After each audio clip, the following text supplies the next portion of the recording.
The title line, "I say hey, what's going on?" is of course from the He-Man internet song, which is ridiculous and amazing, and sometimes I wish I could sing like that.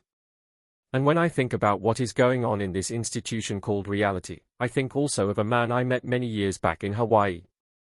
He was a medical doctor walking the beaches of Hawaii, and sometimes slept on the same, like a homeless pilgrim.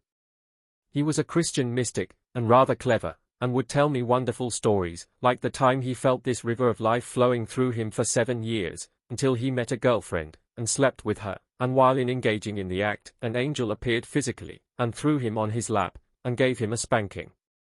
His girlfriend, who could see the angel, and the spanking, freaked out and fled. I spent 3 months with the man, and had never met a man like that, and I am no fool either. I think of the words of some writer who had said that we should always be on the lookout for someone in life who knows more than us, or words to that effect. On one occasion this mystic man in Hawaii told me, in something of a whisper, that the devil does not exist. So I have been wondering all these years how this man, enlightened, could be wrong. I am convinced there are terrible bad beings out there in the dimensions, and the devil too. There is this peculiar scripture which says, "Resist the devil and he will flee from you." I am wondering about the spiritual physics of the thing. Why would he flee? He, and other beings like him, must flee because of cohesive vector entanglements. Our thoughts have an after effect into the dimensions. Existence submits to an array of fundamental principles, interfaces are formed, agreements form gates, desire form permission, and so on.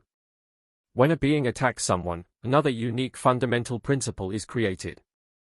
It is the law of stakes. When someone declares war on another, they must put something on the table, part of them is at stake, and if they lose the winner will take it. Something is on the table. The devil's actions, or whatever spiritual being, entangles with our standing, and they are bound by the cohesive nature of their actions, they are now glued. There is this idea from the book of Luke, or what king, going to make war against another king, does not sit down first and consider whether he is able with 10,000 to meet him who comes against him with 20,000? So, the devil is bound by his attack, and if he does not win, he must forfeit something, even his own existence. These beings that want to attack our thoughts become entangled, submitted if you want, to the dynamics of the law of stakes.